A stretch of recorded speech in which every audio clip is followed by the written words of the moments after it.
नमस्कार दोस्तों, welcome to सरकार स्टडी वेब्स एजुकेशन। चलिए बात करने वाले हैं आईटी ट्रेंड्स की। यूनिट 4 के अंतर्गत हम बात करेंगे यहाँ पे एआई, क्लाउड कंप्यूटिंग और आईओटी एंड बिग डेटा की। तो इससे रिलेटेड जितने भी इंपॉर्टेंट क्वेश्चन बनते हैं उन सब के बारे में हम यहाँ पे बात करेंगे, साथ में उनके सॉल्यूशन को भी देखेंगे, आंसर कैसे लिखना है एग्जाम में, सारी चीज़ हम देखेंगे। इसके पहले मैंने जो है आपको यूनिट फर्स्ट से लेकर यूनिट थर्ड तक यहाँ पर डिस्कशन कर दिया हूँ, उसको आप देख सकते हैं। और देख लिए होंगे तो अच्छी बात है, नहीं देखे होंगे तो उसको ज़रूर देखें ताकि आपको पिछले कॉन्सेप्ट क्लियर हो जाए। और उसके बाद आपको पहले कंप्लीट वीडियो देख लेना है, जो कि मैं डिस्क्रिप्शन बॉक्स में प्लेलिस्ट दे दूंगा सेकंड सेम की। साथ में पीडीएफ जरूर पढ़े आईटी 10 की, तो उससे आपको सारे कॉन्सेप्ट और क्लियर हो जाएंगे। यहाँ तो मैं सिर्फ आपको डिस्कस करूंगा इंपॉर्टेंट क्वेश्चन जो एग्जाम के लिए काफ़ी जो है आपको सहायता करेंगे, परंतु आपको डिटेल पीडीएफ जरूर पढ़ लेना एक बार, ताकि किसी प्रकार का कोई आपको कॉन्सेप्ट ना छूटे, तो आपको एग्जाम में उसमें हेल्प मिलेगी। तो चलिए एक एक करके हम यहाँ पर सारे क्वेश्चन को डिस्कस करेंगे। सबसे पहले क्वेश्चन है क्या, आर्टिफिशियल इंटेलिजेंस यानी कि एआई, जो वर्तमान में काफ़ी ज़्यादा प्रचलन में है, और इसके विभिन्न एप्लीकेशंस यानी कि इसके अनुप्रयोग के बारे में आपको बताना है, कहाँ कहाँ इसका उपयोग किया जाता है।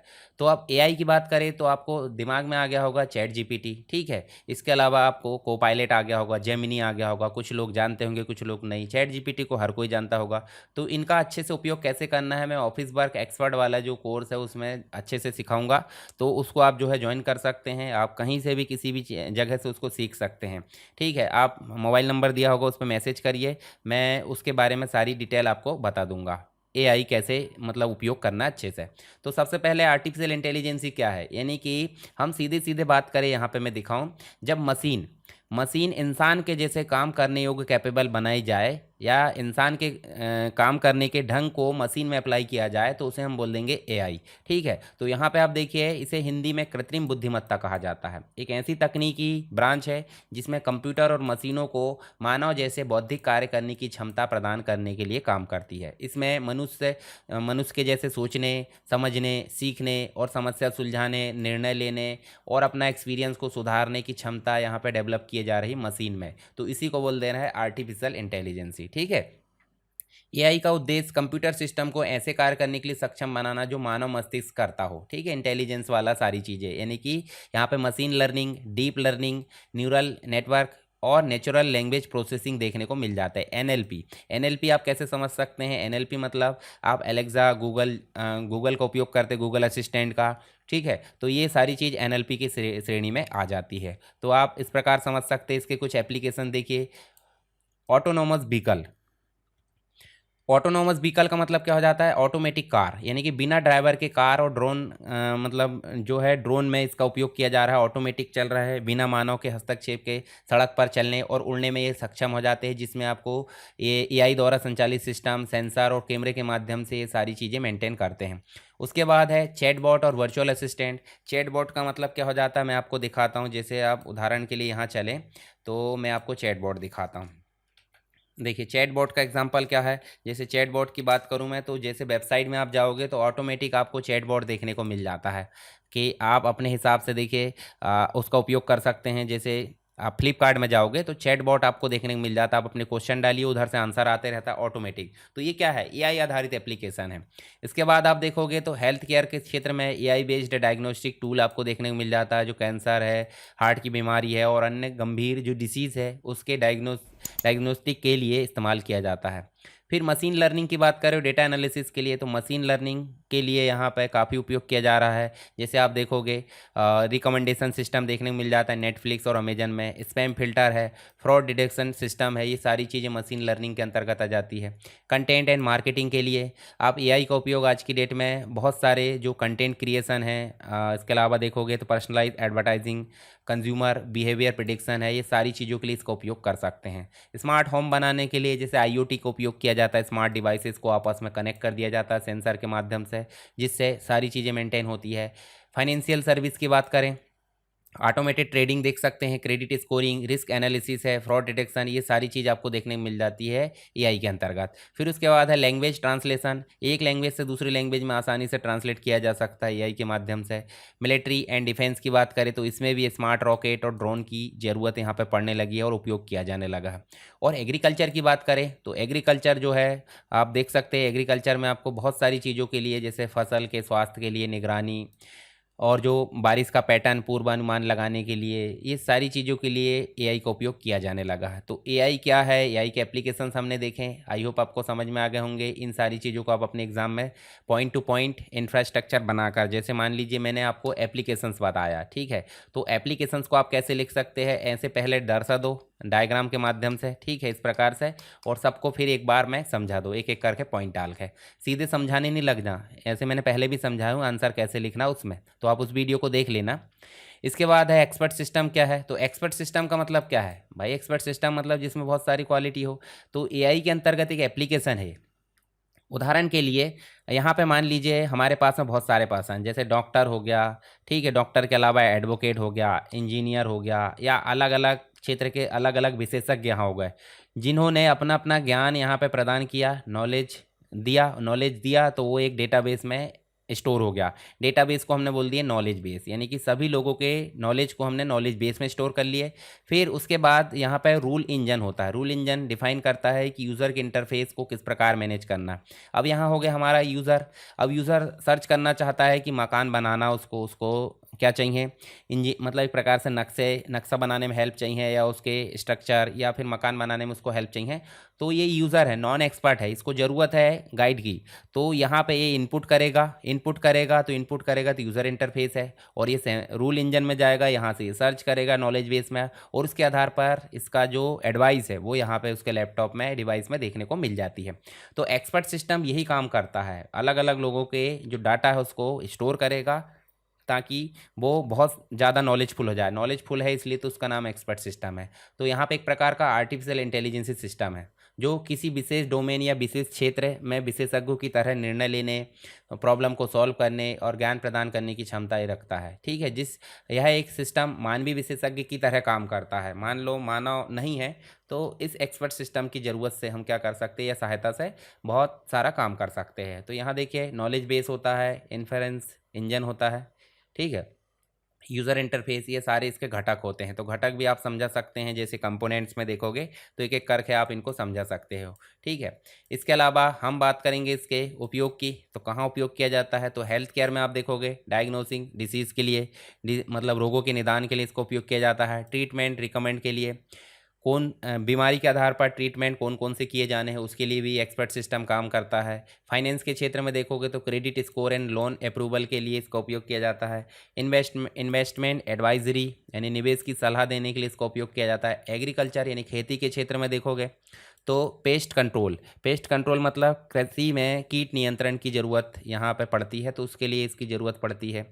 Soil analysis and crop selection, मतलब जो मिट्टी का परीक्षण, मिट्टी का विश्लेषण करेगा और कौन सी क्रॉप वहाँ पे बोना है उसके जलवायु के आधार पर ये सजेस्ट करेगा हमको। फिर उसके बाद कंस्ट्रक्शन एंड इंजीनियरिंग की बात करें तो डिज़ाइन स्ट्रक्चर तैयार करने के लिए एक्सपर्ट सिस्टम की ज़रूरत पड़ती है। फॉल्ट डायग्नोस के लिए इसकी ज़रूरत पड़ती है, किसकी, एक्सपर्ट सिस्टम की। फिर टेलीकम्युनिकेशन में देखें तो network optimization and troubleshooting के लिए ज़रूरत पड़ती है एक्सपर्ट सिस्टम की। लीगल एंड जुडिशल की बात करें तो यहाँ पे हमको इसके लिए जो है लीगल डिसीजन मेकिंग के लिए ज़रूरत पड़ती है। ह्यूमन रिसोर्सेज के लिए इसकी ज़रूरत पड़ती है, जैसे रिक्रूटमेंट एंड सिलेक्शन के लिए, चयन प्रक्रिया, भर्ती, ये सारी चीज़ों के लिए इसका उपयोग करते हैं। नेक्स्ट जो क्वेश्चन है किसके अंतर्गत, फोर्थ यूनिट के अंतर्गत क्लाउड कंप्यूटिंग क्या है, इसके विभिन्न प्रकार, जैसे पब्लिक, प्राइवेट और हाइब्रिड को समझाना है। और सेवाओं के आधार पर देखें तो IaaS, PaaS, SaaS, इनको समझाना है। तो क्लाउड कंप्यूटिंग क्या है ये पहले हम जानते हैं। यहाँ हम देखें क्लाउड कंप्यूटिंग की बात करें तो जो इंटरनेट यानी कि क्लाउड का उपयोग करके कंप्यूटर संसाधन बोले तो सर्वर हो गया, सर्वर जो सेवाएं प्रदान करता है। स्टोरेज हो गई, जहाँ स्टोर किया जाता है डाटा को। डेटाबेस हो गया, नेटवर्क हो गया, सॉफ्टवेयर हो गया। इन सबको दूरस्थ यानी रिमोटली एक दूसरे से कनेक्ट करना, संसाधनों को एक जगह से दूसरी जगह ट्रांसमिट करना, ये सारी फैसिलिटी आ जाती है क्लाउड कंप्यूटिंग के अंतर्गत। क्लाउड कंप्यूटिंग के माध्यम से आप देखेंगे तो यूज़र और अपने कंप्यूटिंग संसाधनों को बिना किसी भौतिक इंफ्रास्ट्रक्चर के मैनेज कर सकता है। जैसे आज की डेट में देखोगे तो गूगल ड्राइव देखने को मिल जाता है, वन ड्राइव देखने को मिल जाता है, आई क्लाउड देखने को मिल जाता है, एप्पल का जो है स्टोरेज क्लाउड कंप्यूटिंग, अमेजन का मिल जाता है। तो ये सारी चीज़ें क्या है, क्लाउड कंप्यूटिंग के उदाहरण है, जिसमें हम डेटा को सिंक कर सकते हैं रियल टाइम पे, जितनी भी डिवाइसेस उसमें एक साथ लॉगिन करके। जैसे क्लाउड कंप्यूटिंग के मुख्य लाभ की अगर बात करें तो लचीलापन, स्केलेबिलिटी, कम लागत, कुल लागत में कमी और 24 घंटे उपलब्धता। जैसे हर डिवाइस को आपस में कनेक्ट कर दिए हैं बिना वायर के, और रियल टाइम पे एक्सेस करना क्या कहलाता है, क्लाउड कंप्यूटिंग कहलाता है। ये डायग्राम आप बना सकते हैं इस प्रकार का। उसके बाद क्लाउड कंप्यूटिंग के मॉडल की अगर बात करें तो 3 तो हमने देख लिए, पब्लिक और प्राइवेट और हाइब्रिड, ठीक है। उसके अलावा भी AaaS, इसका मतलब हो जाता है ये जो हो जाता है आपका सॉफ्टवेयर आधारित हो जाता है, और ये प्लेटफॉर्म आधारित, और ये सर्वर मतलब इंफ्रास्ट्रक्चर आधारित हो जाता है। इसका मतलब ये package software, OS and application stack, server, storage, network है जो एंड यूज़र तक हो जाता है, एंड यूज़र के लिए काम करता है। OS application stack, server, storage, network है जिसके अंतर्गत एप्लीकेशन डेवलपर इसका यूज़ करते हैं। और इंफ्रास्ट्रक्चर में आपको सर्वर, स्टोरेज मिल जाता है, इंफ्रास्ट्रक्चर एंड नेटवर्क आर्किटेक्चर देखने को मिल जाता है। एक एक करके थोड़ा ओवरव्यू देख लेते हैं। पहले देखते हैं पब्लिक क्लाउड का, यानी पब्लिक जो सर्विस है। तो पब्लिक क्लाउड में ऐसा क्लाउड है जिसके अंतर्गत बाहरी विक्रेता जैसे Amazon web services, Amazon AWS देखने को मिल जाता है, हमें माइक्रोसॉफ्ट का एज्योर देखने को मिल जाता है, गूगल का क्लाउड देखने को मिल जाता है। तो सारी चीज़ें जो है पब्लिक रूप से काम करती है। जो रिसोर्सेज होते हैं, डेटा होता है, वो सभी उपयोगकर्ताओं के लिए सार्वजनिक होते हैं। कम लागत, स्केलेबिलिटी है, ज़रूरत के आधार पर संसाधन प्राप्त हो जाते हैं। जैसे उदाहरण के लिए आपने ये देख लिए। प्राइवेट की बात करें तो निजी होते हैं, निजी में थोड़ा सा खर्चा ज़्यादा आ जाता है परंतु पर्टिकुलर एक व्यक्ति के लिए हो जाता है, ठीक है। तो ये प्राइवेट क्लाउड कहलाते हैं। इसके अलावा आप देखोगे हाइब्रिड, तो हाइब्रिड दोनों का मिश्रण है, पब्लिक और प्राइवेट का, जिसके अंतर्गत दोनों प्रकार से यहाँ पे चीज़ें यूज़ हो जाती है। फ्लेक्सिबिलिटी, स्केलेबिलिटी और सिक्योरिटी और कंट्रोल सारी चीज़ों के साथ में ये देखने को मिल जाते हैं, ठीक। अब क्लाउड कंप्यूटिंग की सेवाएं जैसे इंफ्रास्ट्रक्चर आधारित मैंने बताया था वो हमने देख लिए, जैसे Amazon EC2, Google compute engine. इसके अलावा देखो माइक्रोसॉफ्ट एज्योर, वर्चुअल मशीन, ये सारी चीज़ें इंफ्रास्ट्रक्चर आधारित है। प्लेटफॉर्म आधारित की बात करें तो प्लेटफॉर्म में आपको Google app engine, Microsoft azure app service, ठीक है, ये सारी चीज़ हो जाती है। फिर सॉफ्टवेयर आधारित में देखें तो आपको गूगल वर्क स्पेस आपने देखा ही होगा, माइक्रोसॉफ्ट ऑफिस 365 और सेलफोर्स, ये सारी चीज़ें सॉफ्टवेयर आधारित आ जाती हैं। तो ये हो जाता है हमारा क्लाउड कंप्यूटिंग। इसके अलावा हम देख सकते हैं यहाँ पे IoT, इंटरनेट ऑफ थिंग्स की बात की जा रही है। तो इंटरनेट ऑफ थिंग्स के अंतर्गत हम देखें इसके कुछ फंक्शंस और इसके एग्जांपल हम देखेंगे। तो इंटरनेट ऑफ थिंग्स क्या है, यानी कि इंटरनेट का उपयोग करके जो भौतिक वस्तुएं हैं, भौतिक वस्तुओं का मतलब जैसे विभिन्न प्रकार के डिवाइसेस है, आपके जो वाहन यानी व्हीकल्स है, सेंसर है और अन्य मशीनों को आपस में जोड़ना और डेटा आदान प्रदान करने की सुविधा प्रदान करना। जैसे घरों की बात करें तो घर में आपके पास में फ़ैन हो सकता है, ठीक है, लाइट हो सकते हैं, इसके अलावा वॉशिंग मशीन, फ्रिज है, कूलर है, ठीक है, ये सारी चीज़ें आपको देखने को मिल जाती है। तो वो सारी चीज़ें जो है आज की डेट में सेंसर आधारित आने लगी है और सबको हम आपस में कनेक्ट कर ले रहे हैं एक साथ और उनको मेंटेन कर ले रहे हैं रिमोट के जरिए। तो उसे हम बोल देते हैं इंटरनेट ऑफ थिंग्स, ठीक है। इसके अलावा ये जो है एक प्रकार से स्मार्ट डिवाइसेस अपने जो डेटा है वो आपस में डेटा को प्राप्त करके और ट्रांसमिट करते हैं, ऑटोमेट हो जाती है और डेटा ड्रिवन निर्णय यहाँ पे ले सकते हैं। तो इस प्रकार आप देख सकते हैं सारी डिवाइसेस को आपस में कनेक्ट कर दिए और मतलब ऑटोमेटेड कर दिए। तो इसका मतलब हो जाएगा इंटरनेट ऑफ थिंग्स। इस प्रकार का आप डायग्राम बना सकते हैं। इसके कुछ फंक्शन हैं। डेटा कलेक्शन की फैसिलिटी यहाँ देखने को मिल जाती है। सेंसर और डिवाइसेस के माध्यम से डेटा एकत्रित करते हैं। उदाहरण के लिए स्मार्ट थर्मोस्टेटस कमरे के तापमान को माप सकता है। स्मार्ट फिटनेस ट्रैकर उपयोगकर्ता जो यूज़र है उसकी शारीरिक गतिविधि को ट्रैक कर सकता है। आज की डेट में स्मार्ट वॉच आप देख सकते हैं। डेटा ट्रांसमिशन जैसे ब्लूटूथ इंटरनेट के जरिए से डेटा एक जगह से दूसरी जगह भेज सकते हैं, एक डिवाइस से दूसरी डिवाइस। डेटा एनालिसिस की बात करें तो प्राप्त डेटा का विश्लेषण करके उपयोगी जानकारी या निर्णय लिया जाता है। क्लाउड पर भी हो सकता है विश्लेषण। ऑटोमेशन मतलब ऑटोमेटिक जो प्रोसेसिंग है वो होते रहती है यहाँ पे। जैसे जब कोई स्मार्ट लाइट सेंसर से अंधेरा महसूस करता है तो वह अपने आप वहाँ पे ऑन हो जाता है। रियल टाइम रिस्पॉन्स की बात करें तो IoT सिस्टम रियल टाइम में निर्णय और प्रतिक्रिया रिस्पॉन्स देने में यहाँ पर काम करता है। जैसे स्मार्ट सिक्योरिटी कैमरा जब किसी जो घुसपैठ है यानी कि अनऑथोराइज पर्सन उसको पहचानता है तो वो तुरंत अलार्म बजा देगा, ठीक है। इसके बाद एग्जांपल देखें तो स्मार्ट होम डिवाइसेस देखने को मिल जाती है। स्मार्ट थर्मोस्टेटस है, स्मार्ट लाइट है, स्मार्ट डोरबेल्स है, ये सारी चीज़ें। जैसे मान लो कोई आया है घर के सामने तो ऑटोमेटिक डोरबेल बज जाएगी, ठीक है, गेट खुल जाएगा ऑटोमेटिक। ये सब क्या है, IoT है। हेल्थ केयर में देखोगे तो स्मार्ट फिटनेस ट्रैकर देखने मिल जाता है। स्मार्ट मेडिकल डिवाइसेस है। फिर स्मार्ट व्हीकल की बात करें तो यहाँ पर सेल्फ ड्राइविंग कारें, इंश्योरेंस कंपनियों के लिए स्मार्ट कार ट्रैकिंग डिवाइस देखने को मिल जाती है। स्मार्ट सिटी में आप देखोगे तो स्मार्ट ट्रैफिक लाइट है, स्मार्ट पार्किंग सिस्टम है। एग्रीकल्चर में देखोगे तो फसल की निगरानी के लिए स्मार्ट फसल निगरानी ऐप देखने को मिल जाता है, स्मार्ट सिंचाई सिस्टम देखने को मिल जाता है। तो सब क्या है, इसके एप्लीकेशंस यानी एग्जाम्पल है। तो ये आप देख सकते हैं IoT के अंतर्गत। अब बात कर लेते हैं नेक्स्ट क्वेश्चन, जिसका है बिग डेटा क्या है। बिग डेटा मतलब डेटा तो हम नॉर्मली जानते हैं, पर बिग डेटा, डेटा का भी डेटा यानी कि बड़े मात्रा में डेटा का कलेक्शन हो जाता है। इसके प्रमुख उपयोग कहाँ होते हैं? तो बिग डेटा को हम सिंपल से विशाल डेटा बोल सकते हैं या जटिल डेटा बोल सकते हैं। आज की डेट में जितनी भी सोशल मीडिया है, हर जगह आप देखोगे डेटा का संग्रह है।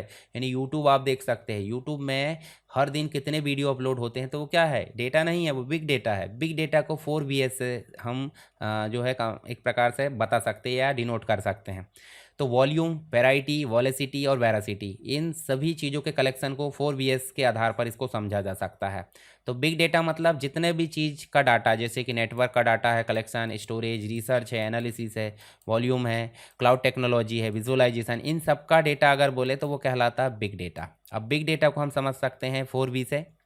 वी पहला वॉल्यूम यानी मात्रा, बिग डेटा बहुत बड़े पैमाने पर, जिसमें पेटाबाइट और एक्साबाइट। अच्छा मुझे बताइए, मेमोरी की सबसे छोटी यूनिट तो पता होगी आपको 0 और 1 यानी कि बिट होती है, पर सबसे बड़ी यूनिट बताइए मेमोरी मेजरमेंट की। जैसे यहाँ पेटाबाइट एक्साबाइट बोल रहा है ना, तो ऐसे ही सबसे बड़ी यूनिट कौन सी है? तो पेटाबाइट एक्साबाइट में वॉल्यूम मतलब मात्रा में अगर डेटा कलेक्शन हो रहा है तो वो वॉल्यूम कहलाता है। वैरायटी, विविधता, अलग अलग प्रकार का डेटा, जैसे स्ट्रक्चर्ड हो सकता है, अनस्ट्रक्चर्ड हो सकता है, सेमी स्ट्रक्चर्ड। इसके अलावा वॉलेसिटी यानी गति, बहुत तेज़ गति से डेटा लगातार उत्पन्न हो रहा है और तुरंत प्रोसेस करना होता है। ऐसे वेरासिटी यानी सत्यता, बिग डेटा का विश्वसनीयता और सही जानकारी का होना बहुत महत्वपूर्ण है, क्योंकि इसमें गलत और अधूरा डेटा भी हो सकता है। तो ये सारी चीज़ें अगर सही हैं तो इसे 4VS के नाम से जाना जाता है, और 4VS को ही क्या बोला जाता है, बिग डेटा की संज्ञा दी जाती है। चलिए इसके कुछ उपयोग देखें। तो उपयोग की बात करें तो एप्लीकेशंस ऑफ बिग डेटा की बात करें तो यहाँ पे बिजनेस और मार्केटिंग में इसका उपयोग किया जाता है, हेल्थ केयर में इसका उपयोग किया जाता है, फाइनेंशियल सर्विसेज में, एग्रीकल्चर में, गवर्नमेंट एंड पब्लिक सेक्टर में। इसके अलावा एस्ट्रोनॉमी की बात करें तो यहाँ पे भी इसका उपयोग किया जाता है।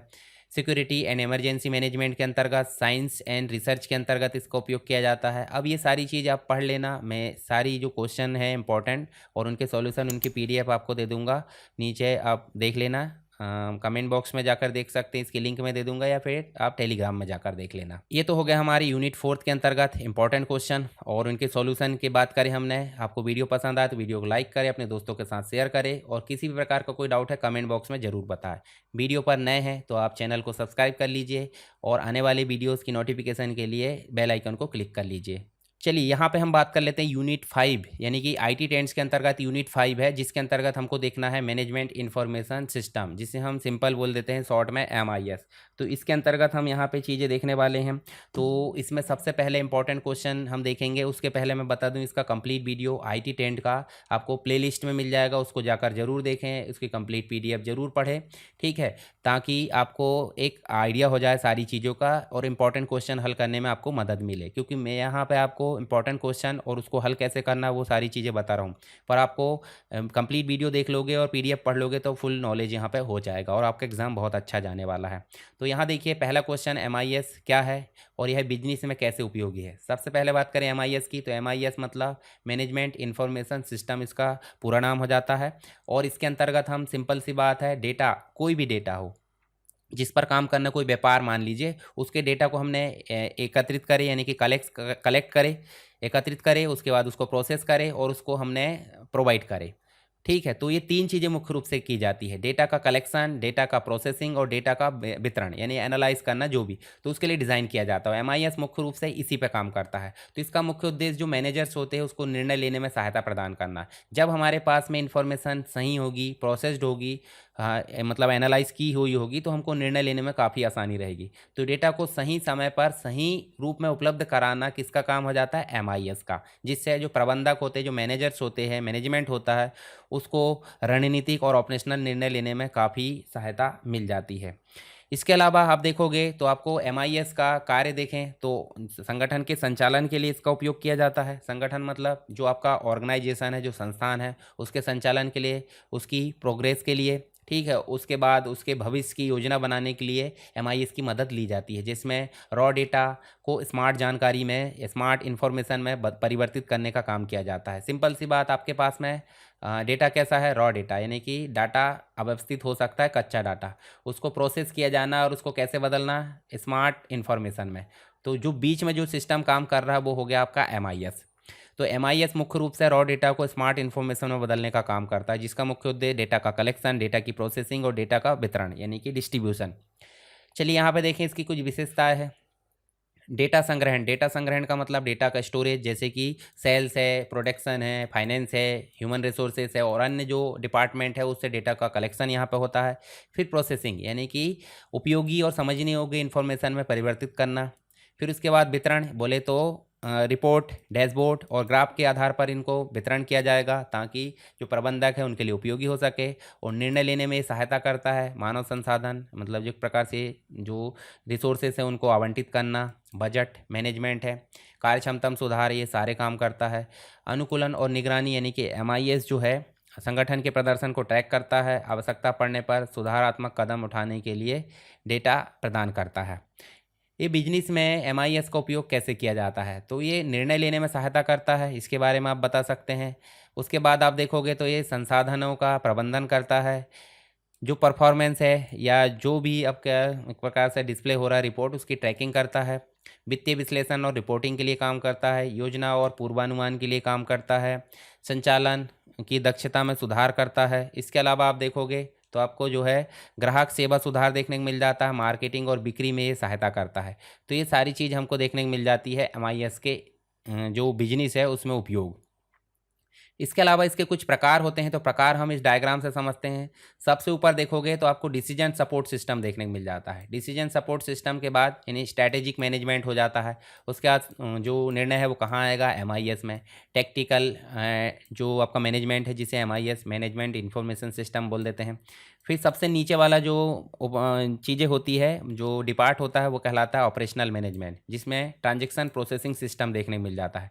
तो ये कहलाते हैं आपके 3 लेवल, जिसमें आपको ये देखिए डिसीजन स्ट्रक्चर अनस्ट्रक्चर्ड हो जाता है, फिर सेमी स्ट्रक्चर्ड है और ये स्ट्रक्चर्ड हो जाता है। तो इस डायग्राम को आप बना दीजिए एग्जाम में, ताकि आपको नंबर अच्छे से मिल सके। तो पहला है आपका निचले लेवल से चलते टीपीएस, ट्रांजैक्शन प्रोसेसिंग सिस्टम, यानी कि सेल्स है, परचेस है या जो सैलरी है इनकी प्रोसेस करती है। डिसीजन सपोर्ट सिस्टम में एक सिस्टम है जो एनालिटिकल जो टूल्स होते हैं उनको प्रदान करती है, यानी कि विश्लेषणात्मक उपकरण प्रदान करती है, जो प्रबंधकों को निर्णय लेने में सहायता करती है। उसके बाद एग्जीक्यूटिव इंफॉर्मेशन सिस्टम, यह उच्च स्तर के प्रबंधकों के लिए डिज़ाइन किया जाता है। नॉलेज मैनेजमेंट, यानी कि केएमएस, यह प्रणाली ज्ञान का संग्रह यानी नॉलेज का स्टोरेज और उसको प्रसार करती है। कस्टमर रिलेशनशिप, सीआरएम, आज की डेट में काफ़ी इंपॉर्टेंट हो गया है। यह प्रणाली ग्राहक संबंधों का प्रबंधन करती है। तो इनके बारे में आप समझ दीजिए, डायग्राम बना दीजिए, तो आपको नंबर अच्छे मिलने वाले हैं।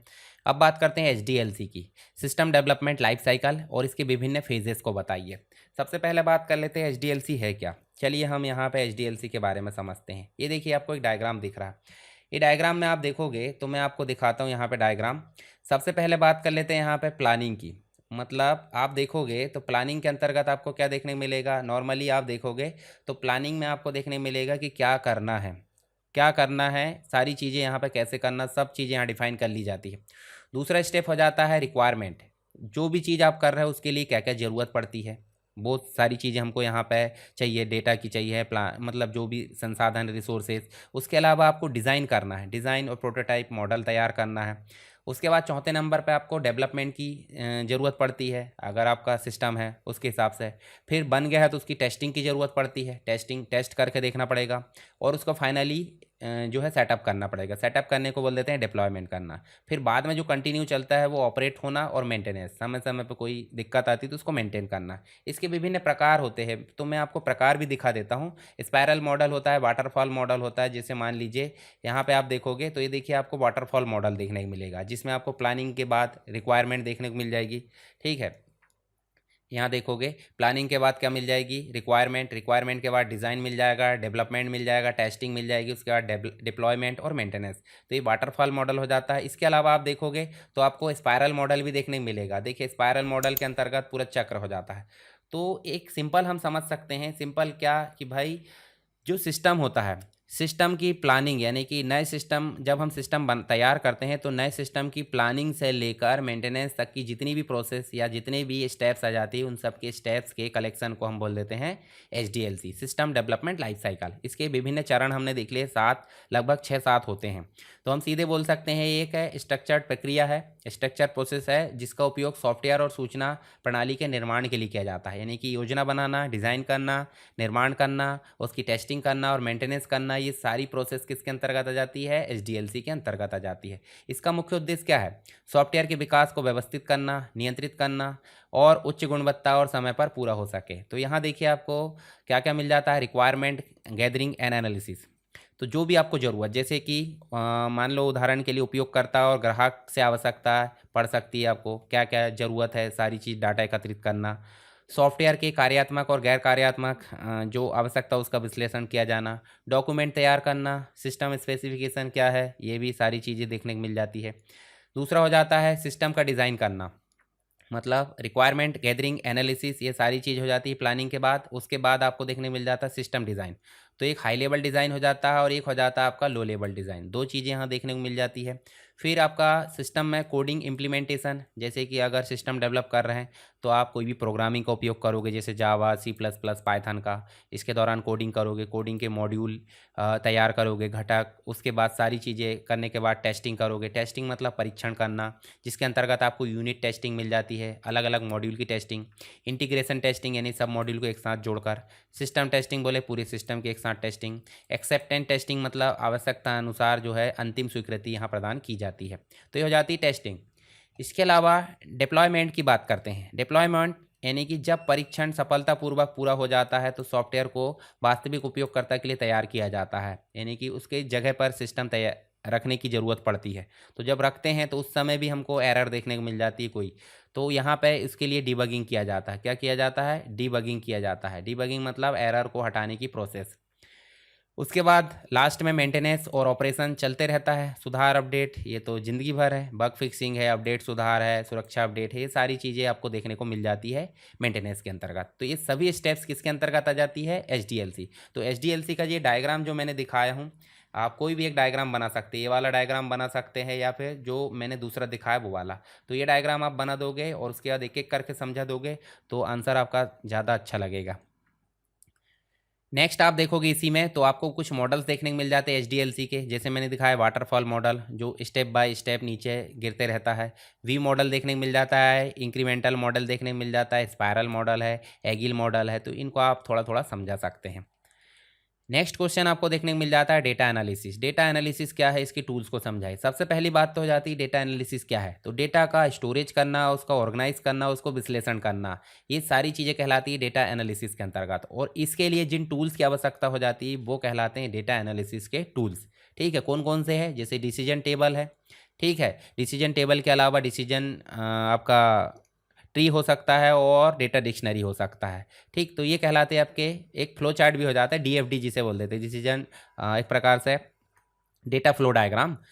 इसके अलावा देखिए यहाँ पे डिसीजन टेबल की बात करें तो डिसीजन टेबल एक निर्णय मतलब निर्णय टेबल है, एक प्रकार का टेबल होता है जिसका उपयोग निर्णय लेने के लिए विभिन्न विकल्पों और जो शर्त होती है, कंडीशंस होती है, उसको व्यवस्थित करके प्रस्तुत किया जाता है और विशेष रूप से निर्णय प्रक्रिया को सरल और स्पष्ट बनाने के लिए मदद करता है। जैसे एक होता है इसमें कंडीशन, जैसे R1, R2, R3, और एक होता है एक्शन जिसमें T1, T देखिए टी इस प्रकार से यहाँ देखने को मिल जाता है।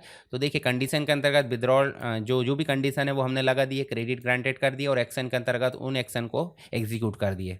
तो जो कंडीशन होती है वो शर्तें होती है जिनके आधार पर निर्णय लिया जाना है। उदाहरण के लिए कर्मचारी की उपस्थिति, कार्य का दबाव यहाँ देखने को मिल जाता है। इसके अलावा एक्शन मतलब वह प्रक्रिया जो किसी विशिष्ट इनपुट के आधार पर की जानी होती है, जैसे कि अवकाश की स्वीकृति, अवकाश स्वीकृत अस्वीकृत करें, ये सारी चीज़ें, कॉम्बिनेशन दोनों का, तो उन सभी शर्तों का संयोजन जिनके आधार पर निर्णय लिया जाता है। और निर्णय के लिए जो टेबल है उसमें प्रत्येक संयोजन के लिए निर्णय लिखा हुआ होता है। तो ये इस प्रकार से बना के आप इसको लिख दीजिए ताकि आपको समझ में आ सके। तो इसके अलावा जो है डिसीजन टेबल देखते हैं, दूसरा एनालिटिकल टूल जो एनालिसिस के लिए उपयोग किया जाता है।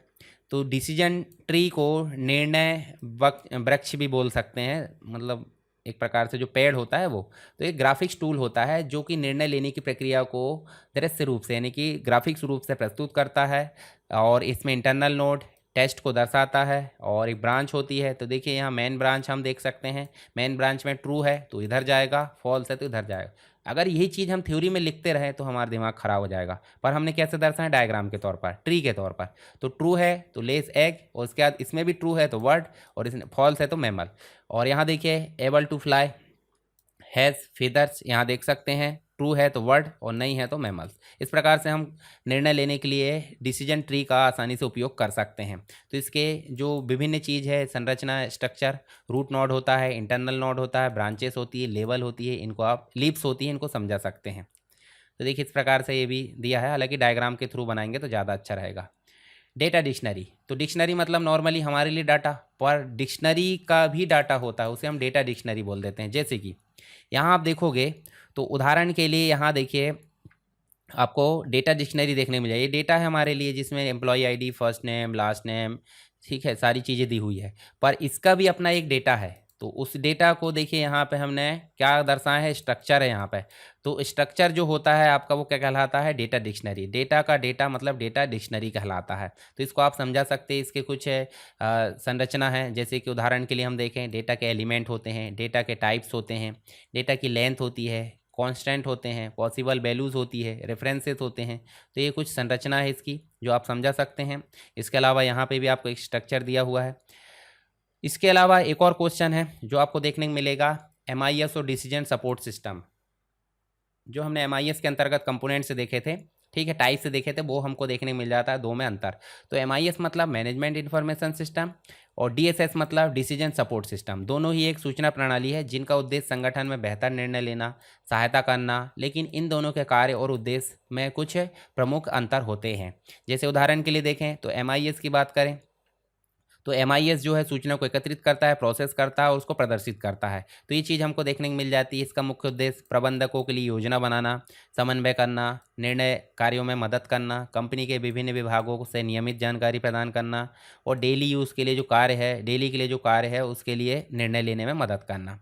सामान्य रिपोर्ट यहाँ तैयार हो जाती है, निर्धारित डेटा, संचालनात्मक जानकारी और कायमी अनुकूलन प्रक्रिया यहाँ देखने को मिल जाती है। जैसे उदाहरण के लिए मासिक बिक्री रिपोर्ट है, प्रोडक्शन की रिपोर्ट है, फाइनेंशियल बजट रिपोर्ट है, ये सारी चीज़ें मेंटेन की जाती है MIS के द्वारा।